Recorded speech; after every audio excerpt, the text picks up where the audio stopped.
Audio book वाङ्मय 22। चेतन, अचेतन एवं सुपर चेतन मन। Chapter 3 part 59। गहन अंतःचेतना को प्रभावित करने की आवश्यकता।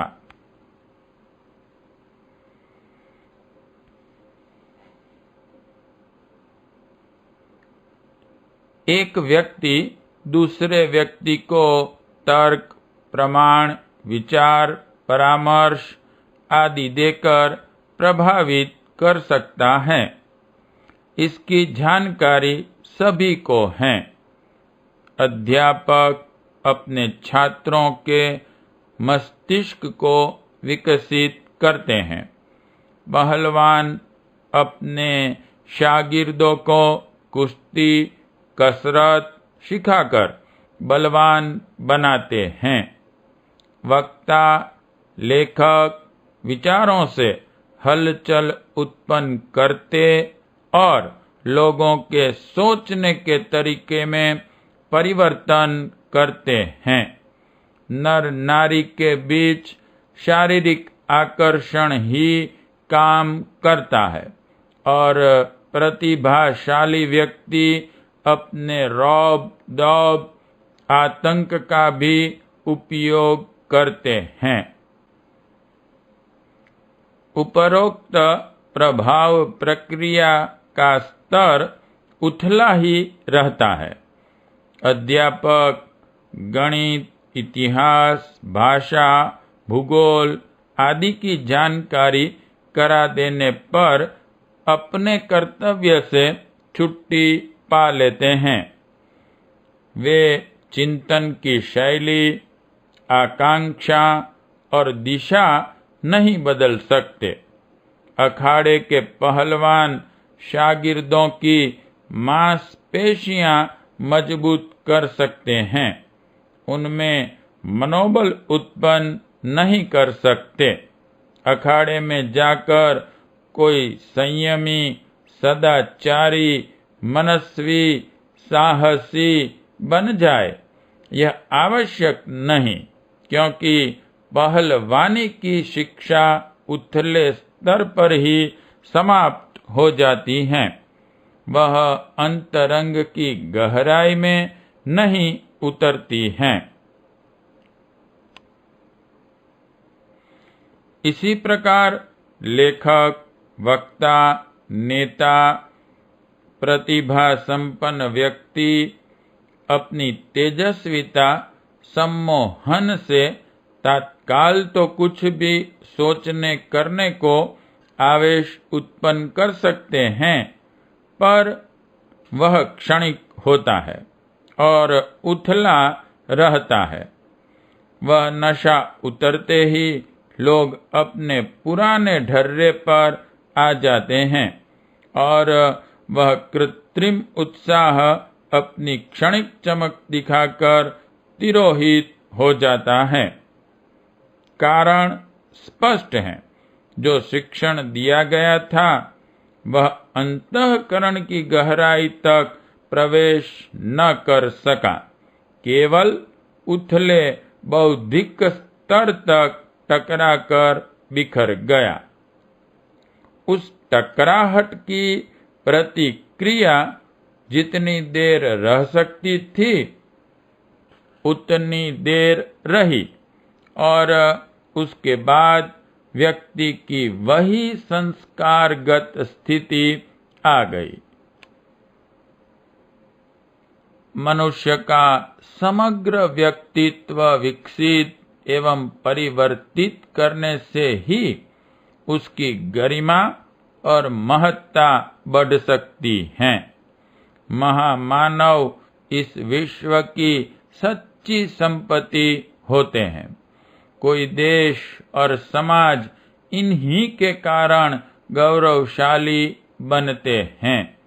और इन्हीं के अभाव में पतन के गर्त में गिरते चले जाते हैं। राष्ट्रीय संपदा का मूल्यांकन धन के आधार पर नहीं, मनस्वी, तेजस्वी और आत्मबल संपन्न प्रतिभाओं के आधार पर ही किया जाना चाहिए। वे यदि अद्भुत नहीं तो विपुल संपदा संपन्न होते हुए भी कोई समाज दरिद्र ही रहेगा। उसकी वह आर्थिक उन्नति भी ठोस प्रगति की दिशा में कुछ अधिक सहायता न कर सकेगी। यह उच्च स्तरीय व्यक्तित्वों का निर्माण कैसे हो? इसके लिए उसी स्तर के सांचे चाहिए। टकसाल के सांचे जैसे होते हैं वैसे ही सिक्के ढलते चले जाते हैं। बुद्ध के अनुगामी 2.5 लाख व्यक्तियों ने संसार भर में सत्य, अहिंसा का संदेश पहुंचाया था। गांधी के अनुचर स्वतंत्रता संग्राम में एक से एक बढ़े चढ़े अनुदान लेकर आगे आए। यह प्रेरणाएं बौद्धिक आधार पर नहीं, भावना स्तर पर दी जाती हैं और इसके देने के लिए वैसा ही आत्मशक्ति संपन्न व्यक्ति चाहिए। आज आवश्यकता ऐसी ही हस्ती की है जो अपने आत्मबल से जनसाधारण के भाव स्तर को विकसित और परिष्कृत कर सकें। विज्ञान इस संभावना को स्वीकार करता है कि अदृश्य शक्ति प्रवाह के द्वारा भी मानवीय चेतना को अभीष्ट दिशा में मोड़ा या ढाला जा सकता है। मानव मस्तिष्क की अंतस्त्वचिका के भीतर एक विशेष प्रकार की तंत्रिकाएं पाई जाती हैं। उनका समूह भावनात्मक मस्तिष्क कहलाता है। भय, क्रोध, शोक, चिंता, अवसाद, हर्ष, संतोष, प्रेम, त्याग, संयम और कामोद्वेग जैसी प्रवृत्तियां इसी भाग से संबंधित हैं। इसका स्वरूप बहुत कुछ वंश परंपरा से उत्तराधिकार में मिला था, कुछ वातावरण एवं संगति में और कुछ व्यक्तिगत चिंतन की दिशा के आधार पर विकसित होता है। अविकसित और विकसित प्राणियों का यों मानसिक अंतर कुछ तो बुद्धि के आधार पर भी होता है, पर मुख्य अंतर यह भावात्मक ही है। भावनाओं के आवेश में ही मस्तिष्क उत्तेजित होता है और मस्तिष्क सक्रिय होता है। इन दोनों की बिखरी हुई दिशाओं को एक केंद्र पर केंद्रित करने और क्रियाशील बनाने का श्रेय इस भावात्मक मस्तिष्क केंद्र को ही है। येल विश्वविद्यालय के न्यूरोलॉजिस्ट डॉक्टर जोसे डेलगेडो ने ऐसे विद्युतग्र रेडियो उपकरणों का आविष्कार किया है जिनके आधार पर बिना शल्य चिकित्सा के ही रेडियो किरणों द्वारा मस्तिष्क के किसी भाग में संपर्क बनाना और उसे प्रभावित कर सकना संभव हो सके। भावनात्मक मस्तिष्क की तंत्रिकाओं और कोशिकाओं को उन्हीं शरीर के आर पार जा सकने वाली किरणों के द्वारा वहां के असंतुलन को मिटाया जा सकेगा। विशेष प्रकार का भावावेश उत्पन्न किया जा सकेगा। यह किरणें एक्स किरणों से मिलती जुलती हैं, जिन्हें शरीर के आर पार जाने में मस्तिष्क की कठोर खोपड़ी में भी कोई बड़ी बाधा नहीं पहुंचती। अब तक भावनाओं का समाधान भावनाओं से ही किया जाता रहा है। क्रोध को विनय से, घृणा को प्रेम से, असंतोष को उपलब्धियों से शमन किया जाता रहा है। इसके लिए सामने वाले व्यक्ति को अपनी वाणी, व्यवहार और क्रिया द्वारा असंतुलित व्यक्ति को वैसा विश्वास दिलाकर उस उद्वेग का समाधान करना पड़ता था जिसके अभाव में उसे असंतुलित होना पड़ा। इतनी लंबी प्रक्रिया के बाद तब कहीं उत्तेजित व्यक्ति सामान्य स्थिति में आता था। उसके समाधान के लिए व्यक्ति विशेष को माध्यम बनाकर अथवा वातावरण को बदलकर मनोविकार ग्रस्त मनुष्य की शांति संभव की जाती थी। उचित ही नहीं, अनुचित समाधान भी प्रस्तुत करने पड़ते थे। पर अब उपरोक्त वैज्ञानिक उपलब्धियों के कारण यह कठिन प्रक्रिया सरल हो गई।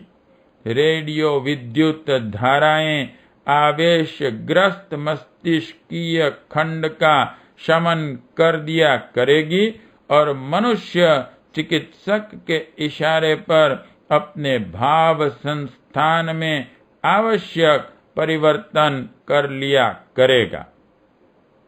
इस सफलता के कारण न केवल भावनात्मक रुग्ण ग्रंथियों को खोला जा सकेगा, वरन उनमें उपयोगी ऐसे भाव बीज भी जमाए जा सकेंगे जो उसे किसी दिशा विशेष में चलने के लिए आवश्यक रुचि एवं स्फूर्ति पैदा कर सकें। मानवीय मस्तिष्क पर इलेक्ट्रॉनिक नियमन की इस प्रक्रिया पर विज्ञान के क्षेत्र में शोध कार्य बहुत तेजी से चल रहा है और काफी प्रगति भी हुई है। 2 दशक पूर्व स्विट्जरलैंड के वैज्ञानी डॉक्टर W.R. हैस ने इस दिशा में प्रयास आरंभ किया था। उन्होंने जीवित प्राणी के मस्तिष्क में एक सुई घुसेड़कर उसके माध्यम से विविध स्तरों की विद्युत तरंगें पहुंचाई थीं और उनके प्रभाव का अध्ययन किया था। उन्होंने पाया कि चेतन और अचेतन मस्तिष्क भागों में विभिन्न स्तर के जो चेतन केंद्र बने हुए हैं, उनसे संबंध स्थापित किया जा सकता है और उन केंद्रों को उत्तेजित करके उसी स्तर की विचारणा से प्राणी को ओतप्रोत किया जा सकता है। इसके बाद अमेरिकी मस्तिष्क विद्या विशारद डॉक्टर जेम्स अर्ल्स ने इस कार्य को और आगे बढ़ाया। उन्होंने मानवीय मस्तिष्क को हाथ में लिया जबकि पूर्ववत स्विस वैज्ञानी वैसे प्रयोग अन्य प्राणियों पर करते रहे। भूख, भय, इच्छा, कामुकता, क्रोध, पीड़ा, निराशा, उत्साह जैसे मस्तिष्क क्षेत्र तो पहले भी मालूम थे, पर उनके केंद्रीय कण उन्होंने ढूंढे और इस खोज के बाद उन्होंने वह पद्धति खोजी जिसके अनुसार उस केंद्र तक बाह्य प्रभाव को पहुंचाया जा सकना संभव हो सके। इसमें सबसे बड़ी बाधा खोपड़ी को चारों ओर से जकड़ी हुई कपाल अस्थियों की थी। यह अस्थियां सिर की केवल सर्दी, गर्मी, चोट, आघात आदि से ही रक्षा नहीं करती, वरन बाहरी विद्युत प्रभावों को भी भीतर जाने से रोकती हैं। विचारों की बिजली अति सूक्ष्म होने से भीतर प्रवेश कर सकती हैं। एक संकल्पशील व्यक्ति के विचार दूसरे व्यक्ति पर आरोपित करने का सफल प्रयोग तो जर्मनी के डॉक्टर शेक्सर पहले ही कर चुके थे। मैस्मेरिज्म, हिप्नोटिज्म आविष्कारों ने उनमें इसी तथ्य को प्रत्यक्ष किया था। पर यह तो प्रश्न विचार तरंगों का नहीं, विद्युत तरंगों के प्रवेश का था। इसमें कपाल अस्थियां प्रधान रूप से अवरोध उत्पन्न कर रही थी, इसलिए उन्होंने चोर रास्ते से प्रवेश किया।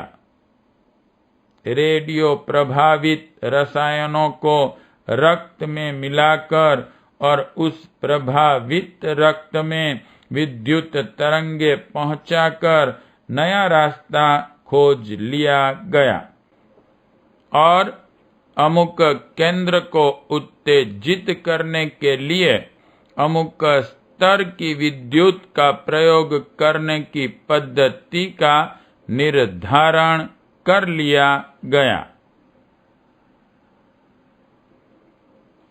यह प्रयत्न और भी अधिक तेज कर दिए गए हैं और वह सरलता खोजी जा रही है जिसमें जिसे प्रभावित करना हो उसके सहयोग की आवश्यकता न रहे। अभी तो यह कार्य तभी हो सकता है जब व्यक्ति पर लोह पट्टी बंधवाने और औषधालय सेवन के लिए सहायता हो। बांधकर बलात्कार पूर्वक तो यह किया नहीं जा सकता।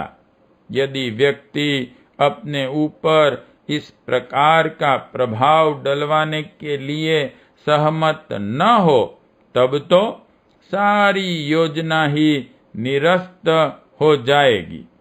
अस्तु शोध के चरण इस दिशा में चल रहे हैं कि मनुष्य को पता भी न चले और परोक्ष रूप से उसे बौद्धिक पराधीनता के पास से मजबूती से जकड़ा जा सके। अभी तो मछली पकड़ने के लिए कांटा फेंकने वालों की सफलता मछली की इच्छा पर निर्भर रहती है।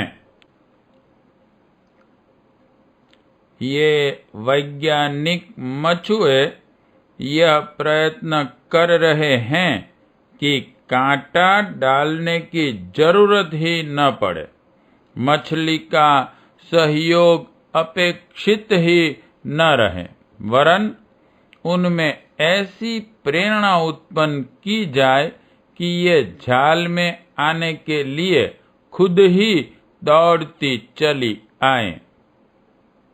मानवी मछलियों को फंसने के लिए यह शोध प्रयास इसी स्तर का है।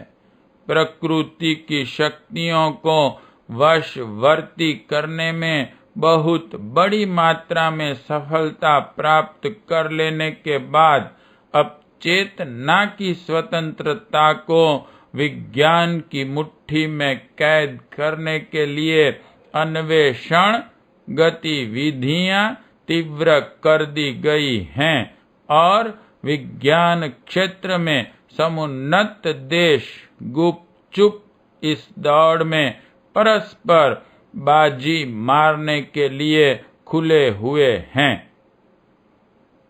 अंतरिक्ष पर नियंत्रण करने से भी बढ़कर यह आविष्कार होगा। इस दिशा में संतोषजनक सफलता मिलती है तो फिर युद्ध का सबसे बड़ा माध्यम यही होगा। अणुबम, हाइड्रोजन बम जैसे अस्त्रों को बेकार समझकर त्याग दिया जाएगा, क्योंकि इससे शत्रु देश के विनाश के साथ साथ विश्वव्यापी वातावरण में विकिरण उत्पन्न होने से मित्र देशों को भी खतरा उपस्थित होता है। फिर उसमें कई तरह के खतरे और झंझट भी हैं। खर्चीली तो वह प्रक्रिया है ही, उसकी सुरक्षा के लिए भी कम चिंता नहीं करनी पड़ती। प्रगति जिस चरण में पहुंची है उसे देखते हुए मिशिगन विश्वविद्यालय अमेरिका के इस संदर्भ में संलग्न विज्ञानी डॉक्टर ऑटो शीमल ने घोषणा की है कि अब हमारे हाथ में मानव मस्तिष्क को नियंत्रित करने की शक्ति आ गई है। पर आशा की जानी चाहिए कि उसका प्रयोग केवल अच्छाई के लिए ही होगा, किंतु साथ ही इस खतरे को भी ध्यान में रखना होगा कि इस नव उपार्जित शक्ति का प्रयोग निजी महत्वाकांक्षाओं की पूर्ति एवं राष्ट्रीय विस्तारवाद के लिए भी किया जा सकता है। यदि ऐसा किया गया तो यह आविष्कार संसार का सबसे अधिक विघातक अस्त्र सिद्ध होगा। कुछ दिन अमेरिका प्रतिरक्षा विभाग ने एक गधे पर यह प्रयोग किया गया था और उसे उपकरणों से प्रभावित करके अकेला छोड़ा गया था। उसे जिधर चलने और जो करने के लिए निर्देश किया उसने वही सब कर दिखाया। इस अन्वेषण के आधार पर कई उपयोगी चमत्कार अमेरिका के मेयो क्लिनिक ने कनाडा के मॉन्ट्रियल न्यूरोलॉजिकल इंस्टीट्यूट ने तथा नॉर्वे के गुस्टाड मेंटल हॉस्पिटल ने दिखाए हैं। रोगी को खुशी खुशी बिना डरे ऑपरेशन करा लेने के लिए इस आधार पर तैयार करने में आश्चर्यजनक सफलता पाई गई है। एक प्रयोग में तो एक 18 वर्ष से अंधी चली आई महिला को उसका मस्तिष्कीय दृष्टि संस्थान उत्तेजित करके देख सकने की शक्ति ही प्रदान कर दी। यह इस अन्वेषण का उपयोगी पक्ष है। निःसंदेह इन आविष्कारों का उपयोग मानवीय सुविधाओं की वृद्धि भी कर सकता है, पर खतरा तो उस दिशा से है जिस पर कि आज के विश्व राजनेता धृष्टता पूर्वक चलते हुए एक दूसरे से बाजी मारने में तुले हुए हैं और तथा कथित शत्रु पक्ष को सर्वथा अपंग बनाने की बात सोच रहे हैं। अवांछनीय दृष्टिकोण लेकर किया हुआ इस आविष्कार का उपयोग किसी भी अधिनायकवादी के हाथ में चक्रवर्ती विजय सौंप सकता है। इस क्षेत्र में प्रगति संपन्न देश अपने विरोधी या सहयोगियों की जनता तथा सैन्य शक्ति में निराशा, भीरुता एवं भयाक्रांत मनःस्थिति व्यापक रूप से उत्पन्न कर सकते हैं और उस व्यामोह में फंसे हुए विशाल जन समाज को मुट्ठी भर लोग अपने काबू में रखने और इशारे पर चलने के लिए विवश कर सकते हैं। गुलामी के बंधनों में जकड़ने के अब तक के प्रयासों में यह सबसे घृणित प्रयास होगा। जब आदमी सोचने की निजी क्षमता ही खो बैठा तो फिर उसका अपनापन तो कुछ रहा ही नहीं, तब उसे जीवित होते हुए भी मृतकों की तरह कहीं भी खींचा घसीटा जाता रहेगा। ऐसे शक्ति संपन्न लोगों के चंगुल से तो मुक्त होने की भी फिर कोई आशा न रहेगी। रूस के लौह आवरण में क्या हो रहा है, इसका पता चलना कठिन है, पर अमेरिका के समाचार हैं कि कुछ उच्च कोटि के वैज्ञानिकों ने मनुष्य समाज की वर्तमान मनोदशा में इस आविष्कार के खतरे को देखते हुए इस प्रयास में भाग लेने और काम करने से स्पष्ट इनकार कर दिया है।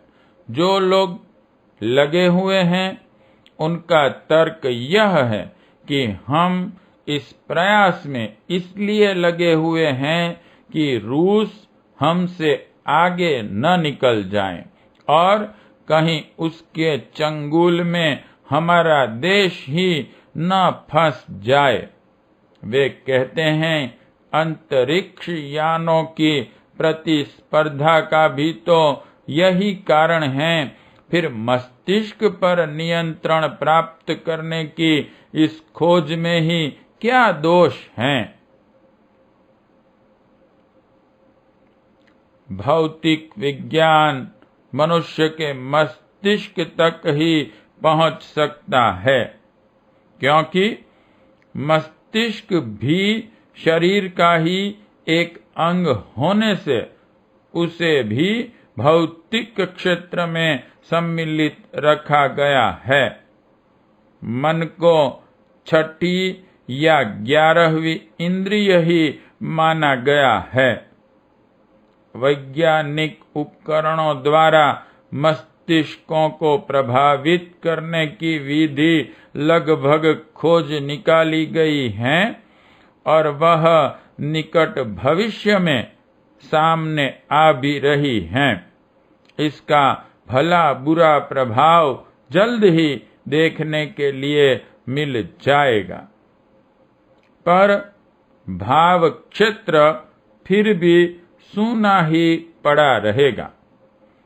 वह भौतिक विज्ञान की परिधि से बाहर हैं, क्योंकि अंतरात्मा विशुद्ध चेतना का अंश है।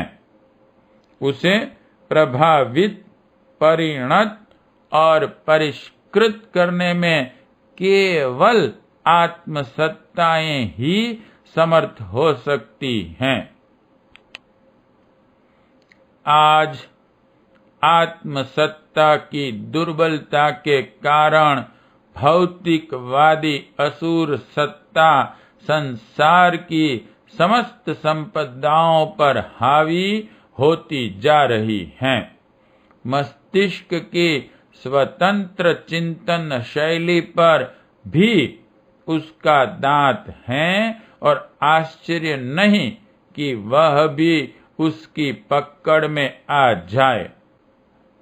ऐसी विषम घड़ियों में इस बात की आवश्यकता और भी अधिक बढ़ जाती है कि आत्मसत्ता का पक्ष इतना प्रबल हो कि उसके द्वारा संसार की भाव चेतना को उत्कृष्टता की दिशा में अग्रसर किया जा सके।